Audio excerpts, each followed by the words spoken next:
안녕하십니까. 신의 한수의 신의식입니다.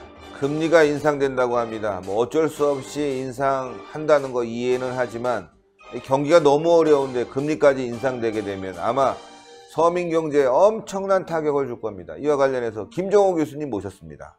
안녕하십니까. 네, 안녕하세요. 금리 그동안 많이 쌌죠. 예. 쌌죠. 1.5%. 예. 그러니까 뭐 거의 없다시피 한 건데 이제 뭐 안 올릴 수 없는 상황이 된 것 같아요. 안 올릴 수 없는 상황. 예, 1.5% 수준. 그러니까 이건 기준금리라고 하는 건데, 그러니까 한국은행이 정하는 거죠. 말하자면 은행들, 시중은행들의 입장에서는 뭐 자금의 원가, 대출하려면 돈을 어디서 끌어와야 되는데 그 자금의 원가 비슷한 개념으로 생각하시면 돼요. 그 기준금리라고 하는 게 그걸 굉장히 낮게 유지를 해 왔었어요. 1.5%라고 하는 걸로. 근데 이것을 아마도 이번 11월 30날 금융통화위원회에서는 올리지 않을 수 없을 것이다 라고 하는 예측들을 사람들이 하는 거죠. 금리가 올라가게 되면 이제 가계대출 같은 경우도 다 올라가게 되고 덩달아서 그렇죠. 시중에 유통되는 돈의 이제 이자들이 다 올라가는 거니까. 그렇죠. 시중은행들이 자기들 그러니까 끌어오는 돈의 원가가 올라가니까 판매 가격도 올라가게 되는 거죠. 시중 금리가 올라가는 겁니다. 기름값 올라가는 거 비쌀 것 같아요. 기름값 뭐 외국에서는 뭐 몇 달러 올라가는데 여기서는 뭐 몇십 달러 올라가고 말이죠. 그렇잖아요. 그렇습니다. 떨어질 때는 조금 떨어지는데. 사실은 기준금리라고 하는 것도 시중은행의 입장에서 보면 그 원료 중에 하나예요. 여러 가지 원가들이 있는데 그 중에 하나인 거죠. 뭐 외국 자금들도 있는 거고 자기들끼리 돌려 쓰는 자금도 있는 거고 그래서 기준금리가 꼭 올라가지 않더라도 시중금리는 올라갈 수 있어요. 지금까지 그래 왔었어요. 그러니까 미국의 금리가 높기 때문에 한국에 있는 돈이 미국으로 이제 빠져나간 부분들도 꽤 있고 그래서 한국의 시중금리들도 꾸준히 올라왔습니다. 그래서 이게 뭐 그 가계대출 금리가 3% 수준이었다가 실제로 지금 시중금리는 4% 중반 5%에 거의 근접하는 그 정도 수준까지 올라왔거든요. 그러니까 이미 그 금리가 계속 상승해 왔는데 거기에 이제 한국은행까지 같이 덩달아 나설 수밖에 없는 상황이 됐어요. 한국은행까지 이제 나서서 금리가 올라가게 되면 이제 뭐 우리 국민들 서민 경제는 또 지금도 어려운데 더 퍽퍽해지는 그런 상황이 되겠네요. 그러니까 안 그래도 어렵기 때문에 한국은행이 1.5% 수준에서 계속 이제 거의 1년간 11개월 동안을 그냥 붙잡고 있었거든요. 미국은 올림에도 불구하고 사실은 미국이 금리를 올릴 때 한국만 금리를 가만히 갖고 있으면 그것도 좀 부담스러운 면이 있습니다. 왜냐하면 돈이 빠져나가니까 미국으로. 그러니까 한국에 투자됐던 돈들이 빠져나갈 가능성이 높아지거든요. 실제로 부분적으로 빠져나갔고 그런데 미국이 계속해서 올릴 것 같다는 거예요. 그러니까 한국으로서도 이 금리를 그냥 놔둘 수 없는 거거든요. 잘못하면 돈이 다 빠져나가니까. 그래서 뭐 어쩔 수 없는 거죠. 또 큰 이유 중에 하나는 이 물가인데요. 한국은행이 관리해야 될 것 중에 물가, 소비자 물가 이것도 한국은행의 그 목표 중에 굉장히 중요한 목표 중에 하나거든요. 근데 보통은 그 2% 소비자 물가 상승률을 2% 수준으로 관리하는 게 일반적인 기준이에요. 2%보다도 물가가 낮으면 돈을 풀고 이것보다 높아지면 돈을 쪼이고 이렇게 하는 게 일반적인 그러니까 중앙은행을 운영하는 방식인 거죠. 한국도 그렇고 뭐 미국도 그렇고 그렇습니다만은 그런데 이게 지난 9월에 1.9%였고 물가 상승률이 10월에는 2%가 된 거예요.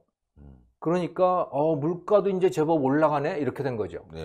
그러니까 돈을 줄일 수밖에 없는 상황이 된 거예요. 여러 가지 면에서.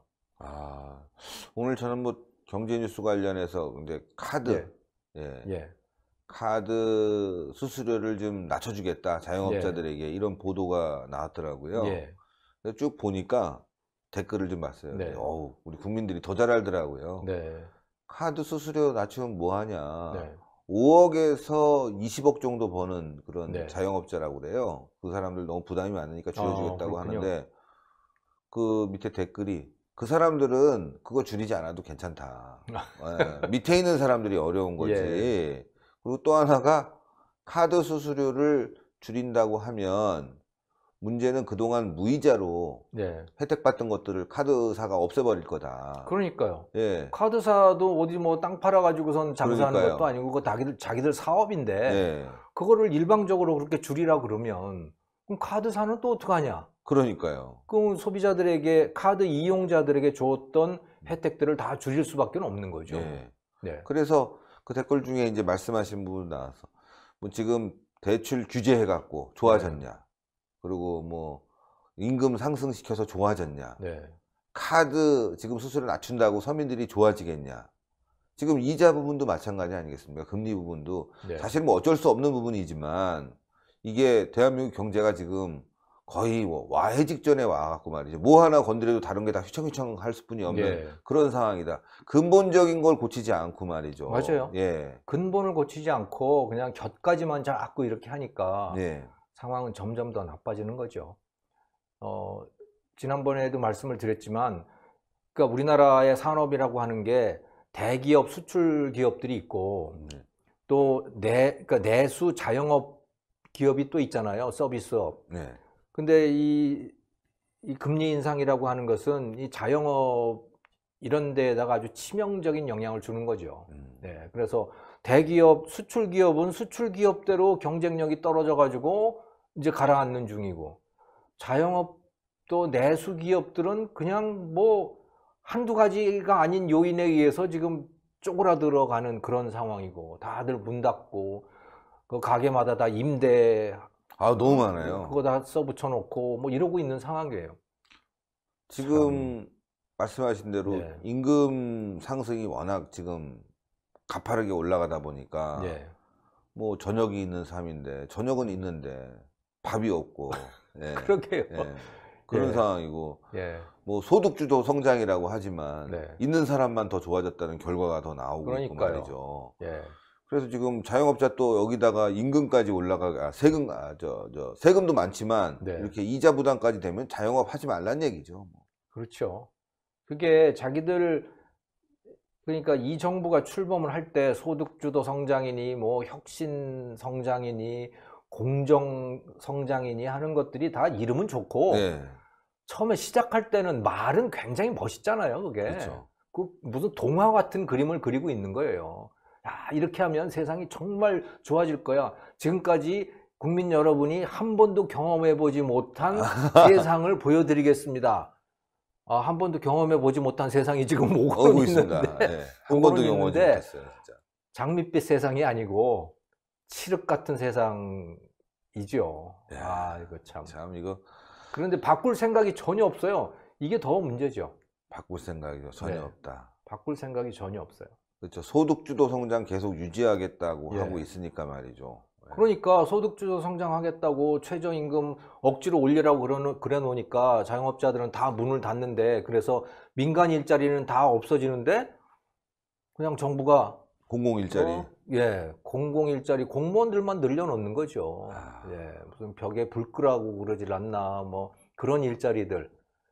그냥 없는 게 더 좋은 일자리입니다. 그런 일자리는. 그렇죠, 그렇죠. 사람들이 벽에 불이나 끄고 다니면 그 나라가 도대체 무슨 꼬라지가 돼요. 정부가 돈 주면서 당신은 말이지 노트 필기나 해라고 하면 그 나라 꼬라지가 도대체 뭐냐고요. 이게. 그리스가 그렇다면서요. 그러니까요. 공무원이 엄청 많다면서요. 예. 그러니까 사람들이 진짜 돈 버는 일들을 해야 되잖아요. 네. 팔릴 만한 물건을 만들어내야 되는 거고. 그렇죠. 그래서 세상에 누구보다도 좋은 제품을 값싸게 만들어낼 수 있어야 그게 일자리지. 그거 아니고 벽에 불 끌어 다니고. 이거 청소하는 일 뭐 좋긴 하지만 그냥 사람들이 다 청소나 하고 돌아다니고 이러면, 그러면서 돈 받으면 그 60년대로 돌아가는 거지. 그게 50년대로 돌아가는 거지. 그런 돈을 받는 젊은이들의 그 심정은 또 어떨까 그런 생각이 들어요. 그런 젊은이 또 문제 있다고 받는 젊은이도 있겠지만 어떤 젊은이들은 거기에 또 젖어서 말이죠. 예. 쉬운 일자리들만 찾아다닐 거 아니겠습니까? 그러게요. 이게 너무 우리가 정부에 의존하는 태도 그쪽으로 너무 지금 기울어져 있어요. 정부가 내 삶을 책임져 줄 거야라고 하는 그 기대는, 이런 기대는 가지면 가질수록 망하는 겁니다. 네. 예를 들어서 그래서 기업도 그래요. 젊은이들이 어려운 일을 하려고 하기보다 사회적 기업 뭐 이런 걸 하려고 하는 거예요. 사회적 기업. 그 사회적 기업 뭐 하는 거냐? 그 정부 돈 받아가지고 하겠다는 거예요. 말하자면. 정부 돈 받아서 뭐 남 도와주겠다라고 하는 그런 건데, 사회적 기업을 하려고 하더라도 자기가 돈을 벌어서 자기 돈으로 남 도와줘야 하는 거예요. 네. 정부한테 돈 달라고 하지 마라. 정부한테 돈 달라고 하는 얘기는 세금 걷어 달라는 얘기인 것이고, 네. 그런 나라는 그건 망한다. 망하죠. 네, 그런 나라는 망하는 거예요. 국민들이 다 세금이나 바라보고 앉았고 그러면 낼 사람은 없고 받기만 하려고 그러고 그러면 어떻게 돼요? 빚만 늘어날 수밖에 없는 거죠. 그렇죠. 네. 근데 이게 참 이런 정책들이 나쁜 게 네. 그 무상급식 있지 않습니까? 네. 무상급식. 애들에게 과거는 좀 더 질 좋았던 음식을 줬지만 지금 질이 떨어지고 네. 어떻게 관리가 되는지 잘 모르겠고 여러 가지 나빠졌는데 상당수의 이 학부모들은 좋아하더라고요, 지금도. 지금도 좋아하죠. 공짜니까. 네. 공짜니까 좋아하는 거예요. 근데 공짜 좋아하면 큰일 납니다. 그러니까요. 공짜 좋아하면 망하는 거예요. 왜? 세상에 공짜가 어디 있어요. 네. 누군가는 돈을 내는 거죠. 단지 내가 안 내고 남한테 떠넘기는 것일 뿐이거든요. 그렇죠. 뭐 사람들이, 대부분 사람들이 그런 식으로 생각을 하고 있으면 그 나라가 온전하겠어요? 그러니까. 나는 돈 안 내는데 네가 돈 좀 내봐. 모든 사람이 그러고 앉았으면 그 나라가 온전하겠냐고요. 그러니까 문제점은 다 아는데 상당수는 또 좋아하는 거예요. 이게 우리가 좀 변해야 되는데 우리 사회가 그렇죠. 이건 안 된다. 변해야 되는 거예요. 네. 그러니까 복지라고 하는 것도 북유럽의 복지와 남유럽의 복지가, 남유럽의 복지는 망하고 북유럽 복지는 망하지 않고 지속 가능한 이유는 국민들 한 사람 한 사람의 생각이 다르기 때문이에요. 북유럽은 세금 내는 거에 대해서 적극적이에요. 내가 받으려면 내가 내야 되는 거야. 이런 생각이 있어요. 네. 그러면 그 시스템은 유지가 되죠. 그런데 남유럽은 대체로 어떠냐면, 아, 정부가 주는 건 나는 받아. 하지만 나 세금 내기는 싫어. 네. 그래서 어떻게든 뒤로 안 내고 탈세하고 뭐 절세하고 뭐 다 이러는 거죠. 그러니까 큰일이네. 그러니 내지는 않고 받기만 하고 그 나라가 온전하겠어요? 그건 상식적으로 생각해봐도 온전할 수는 없는 거 아닙니까? 그런데 그게 바로 그 나라의 도덕 수준인 거죠. 네. 그 나라 국민들의 도덕 수준인 거예요, 그게. 우리 국민들이 과거에 비해서 훨씬 더 의존적으로 변했기 때문에 네. 아마 이 경기가 어려워지면은 더 사회 혼란이 오고 네. 복구하기가 힘들어지겠다 이런 생각이 듭니다. 저는 우리나라 국민들이 과거보다 더 부도덕해졌다고 생각지는 않아요. 네. 옛날에는 더 부도덕했어요. 예, 아. 그런데 옛날에는 정부에게서 공짜를 바라지 않았어요. 그냥 지가 알아서 지가 먹고 사는 그런 시스템이었던 거죠. 그래서 저는 지탱 가능했고 계속 발전해 왔다고 봐요. 네. 그런데 지금 국민들이 원하게 된 건 뭐냐? 내가 벌어서 내가 먹는 시스템이 아니고 내가 번 건 내가 먹고 정부로부터도 또 받아서 또 먹고 그리고 정부한테 내지는 않고 하는 이런 식으로 지금 바뀌어 있는 겁니다. 완전 개인주의적으로 가고 있군요. 네. 뭐 아무튼 이 국가주의라고 하는 거, 그러니까 부도덕함 플러스 뭔가 하나 더 생긴 거예요. 거기다가 이 체계적인 부도덕함이랄까? 국가가 다 해주겠다고 네, 하니까. 국가가 다 해주겠다고 그러니까 뭐 믿어보는 거죠. 뭐 그냥 뭐 아. 해준다는데 뭐 대통령이 문재인이 다 해준다는데 뭐. 그리고 애들이 네. 학교에서 그거를 이제 배워요. 학교에서 교과서로 각자 정치에 참여해야 내 생활이 해결된다. 이런 식으로 가르쳐요, 아예? 중학교부터. 야, 이거 참 어떡하지? 네가 일을 해야 되라고 하는 건 안 가르쳐요. 참 이건 진짜 이게 교육도 잘못돼 가고 예, 있고 우리 이렇게 사회 인식 자체가. 무책임하게 사람들을 만들어 놓을 수가 있냐. 네가 일을 해야지. 저는 그래서 스위스라고 하는 나라를 아주 다시 보게 됐는데, 스위스에 보면 스위스 헌법 제6조에 그게 나옵니다. 각 개인의 삶은 각 개인이 책임진다. 헌법에 딱 못 박혀 있어요. 각 개인의 삶은 각 개인이 책임을 진다. 예, 그 개인이라고 나와요, 거기에. 헌법에. 개인이 책임을 진다. 각자의 삶은. 예. 그러니까 스위스가 그렇게 잘 사는 거예요. 국민소득 8만 5천 불인가? 뭐. 그렇죠. 세계에서 가장 잘 살잖아요. 가장 잘 사는 나라. 예. 우리나라도 이제 국민들이 좀 각성을 하실 때가 됐다. 예. 각성을 하실 때가 됐다. 각자의 삶은 각자가 책임을 지는 거지. 아니, 대통령이 어떻게 각자의 삶을 책임을 져주냐고요. 그 말을 하는 대통령도 무책임하기 짝이 없지만 그걸 믿는 국민도 정말 저는 한심하다고 봐요. 대통령이 어떻게 믿고 있어 그거를. 그러니까요. 예.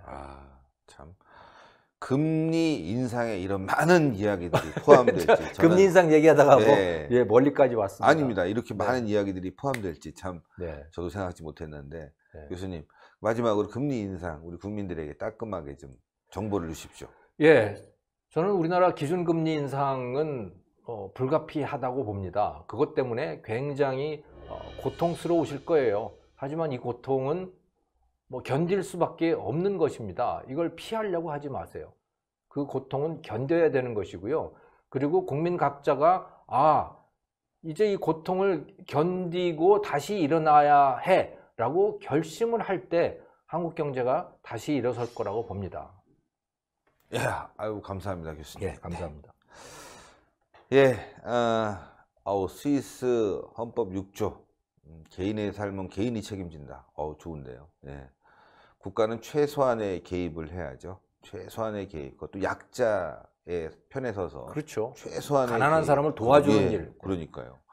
약자의 편에 서서 가난한 사람을 도와주는 최소한의 개입을 통해서 국가를 유지시켜야 되는데 지금 이 정부는 내가 다 해줄게. 니네들은 걱정 마. 그런데 해주기는커녕 금리는 인상되고 자영업자는 힘들고 참 죽을 맛입니다. 네, 어떻게 해야 되겠습니까? 여러분들의 선택 중요합니다. 다가오는 총선에서 제대로 된 선택만이 이런 위기를 또 극복할 수 있다고 생각합니다.